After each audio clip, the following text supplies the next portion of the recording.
One day, father of a very wealthy family took his son on a trip to the country with the firm purpose of showing his son just how poor people live. They spent a couple of days and nights on the farm of what would can be considered, I suppose, a very poor family. And on their return from the trip, the father asked his son, he said, "How was the trip?" The son said, "Well, it was great, Dad." "Well, did you see how poor people live?" asked the father. "Oh, yeah," said the son. "So tell me, what did you learn from this trip?" the father asked him. The son answered, he said, "I saw that we have one dog and they have four. He says, we have a pool that reaches to the middle of our garden and they have a creek that has no end. We have imported lanterns in our garden and they have the stars at night. He said, our patio reaches to the front yard and they have the whole horizon. We have a small piece of land to live on and they have fields that go beyond our sight. We have servants who serve us, but they serve others. We buy our food, but they grow theirs. We have walls around our property to protect us. They have friends to protect them." Well, the boy's father was speechless. Then his son added, "Thanks, Dad, for showing me just how poor we live." No, perspective is a wonderful thing, isn't it? I sometimes look around and wonder just what would happen if we all gave thanks for everything we have instead of constantly being worried about all of the things we don't have. Today's gospel lesson finds Jesus continuing his journey towards Jerusalem, where he encounters yet another Samaritan. You remember last week we talked about the Good Samaritan. This particular man was part of a colony of lepers. In Jesus' time, leprosy was a greatly feared disease. And as if being a leper wasn't enough, in that day, people who were physically unclean or who had some kind of debilitating disease were considered to be spiritually unclean as well. Obviously, they could not participate in the prayers of the temple or make sacrifices. And so people were afraid of lepers. They were afraid, first of all, because they might infect healthy people. And secondly, they despised them because somehow or another they believed that these people must have committed some very terrible and secret sins because God had forced this terrible illness upon them. Because lepers could not participate in worship, most people believed that this disease was some kind of punishment that God had given them. When Jesus met these 10 men, who apparently knew who he was, they immediately appealed to him for mercy. And he quickly recognized their situation, and he took steps to correct their problems. Now, we don't know exactly what he did as far as healing them of their infirmities. He simply instructed them, "Go, show yourselves to the priest." This, you see, was a trial of their obedience. And the scriptures tell us, as they went, they were cleansed. They were cured. And as such, the priest now would inspect them, give them a clean bill of health, which was required by Jewish law. And they could rejoin their communities and their families. Now, one would think that because of this terrible condition that they had, that being healed, cured, made completely clean, that all of them would immediately fall on their knees in thanksgiving. This wasn't the case. Of the 10 lepers who were healed from their devastating illness, only one, the Samaritan, the hated one, the despised one, the most outcast of them all, fell down on his face, glorifying God and giving thanks for the miracle that he had received. My question to you this morning is simply this: Was not the action of the 9 healed lepers pretty typical of the way in which the world gives thanks to God for the everyday miracles that we receive?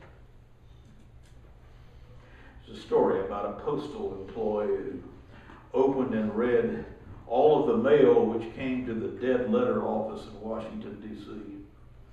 And in the 3 months before Christmas, there were literally thousands of letters addressed to Santa Claus asking for something.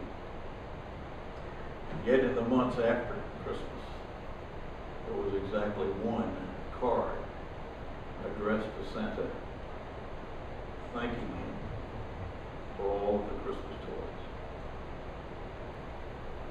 toys. 10 years ago, churches all over America were calling for special times of prayer. Our nation had been assaulted on 9/11, and conversations about God and His protection were echoing throughout the land. People who normally would not have given God a second thought suddenly had an urgent desire to pray. Bible sales went up, church attendance increased, and yet barely a year later, George Barna, the founder of the Barna Research Group, conducted polls that revealed while many religious leaders suggested that the terrorist attacks of 9/11 were a spiritual wake-up call for America, his surveys said that people's religious beliefs and practices in the ensuing year did not really change. There are many people in the world today who live their lives with a "what have you done for me lately" attitude. In the 6th chapter of 1 Timothy, Paul says, there is great gain in godliness with contentment.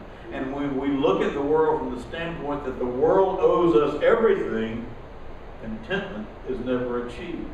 If we continue to focus on the gifts, then we fail to realize who is the giver. One Sunday, a Sunday school teacher asked her class what they were thankful for. One little 8-year-old boy blurted out, "I'm thankful I wear glasses." Well, this struck the teacher as being rather odd because most boys didn't care for wearing glasses. So she asked him, "Well, why is that?" The boy answered, "Because it keeps the older boys from fighting with me and it keeps the girls from kissing me." Now that's a great attitude to have. There was a writer whose real name was Charlie Brown a few years ago, wrote an article in which he said, here are some of the possible reasons why 9 of the 10 lepers never returned to thank Jesus. He said maybe one of them wanted to see if the cure was real. Maybe one of them wanted to see if it would last. Maybe one said, well, I'll go see Jesus later. Maybe one decided that he'd better see the priest before Jesus changed his mind. Another said, well, I would have gotten well anyway. One said, I'm going to give credit to the priest because that's where the healing really came from. One perhaps said, Jesus really didn't do anything. All he did was tell me to go see the priest. Maybe one said, any rabbi could have done that. Another one might have said, I was already getting better anyway. Now, those kinds of lame excuses sound familiar in the way we go about offering our thanksgivings. Perhaps all of us need to take some lessons on how to become more thankful people. First of all, we are not to take God's blessings for granted. It's not our lot in life to complain about what God doesn't do for us. Secondly, our appreciation to God should overshadow our expectations. We must always appreciate what we do have. And finally, the way in which we show our gratitude to God shapes our relationship with God. You have to remember in this world that God is perfect. God does not make mistakes. God's goodness and God's mercy is ever present in our lives. It's overflowing. It's abundant. It's always greater than what we deserve.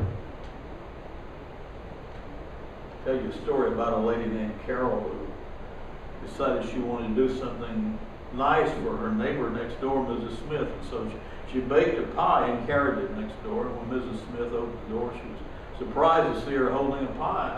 And she replied, for me. She said, well, that's very nice of you. Thank you so very much. You just don't know how much I appreciate it. You're so very thoughtful to do this for me. And because Mrs. Smith liked the pie so much, Carol decided the next week to bake her another one. And when she took it over, Mrs. Smith opened the door and said, "Thank you so much." She says, "You're so kind." So Carol thought, well, this is a great thing for Mrs. Smith. She likes the pie. So the next week she baked another one, and Mrs. Smith simply said, "Thanks." Carol took another pie over the next week, and Mrs. Smith responded and said, "You're a day late with that pie." Following week, Carol baked her another pie. This time the neighbor said, "Try using a little more sugar and don't bake it quite as long. The crust has been a little hard lately. And besides, I'd like cherry instead of apple, if you don't mind." Next week, Carol was busy, so she was unable to cook for a neighbor. And when Carol passed by her house by the way to the store, Mrs. Smith looked through the door and noticed she wasn't carrying her pie. She stuck her head out the window and yelled, "Where's my pie?" You see, it's easy to get used to our blessings. We take them so much for granted. After enjoying them for a while, we begin to think we deserve them. Then instead of being thankful, we begin to complain. It's a process that occurs slowly, so we don't even realize it's happening.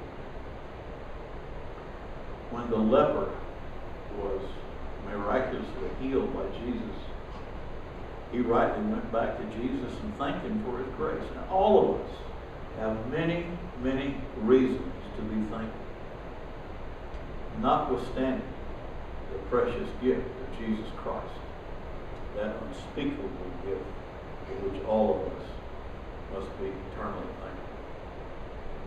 As the poet once said, "Lord, you have given me so much. Please give me just one more thing, a grateful heart." Amen. Amen. Remember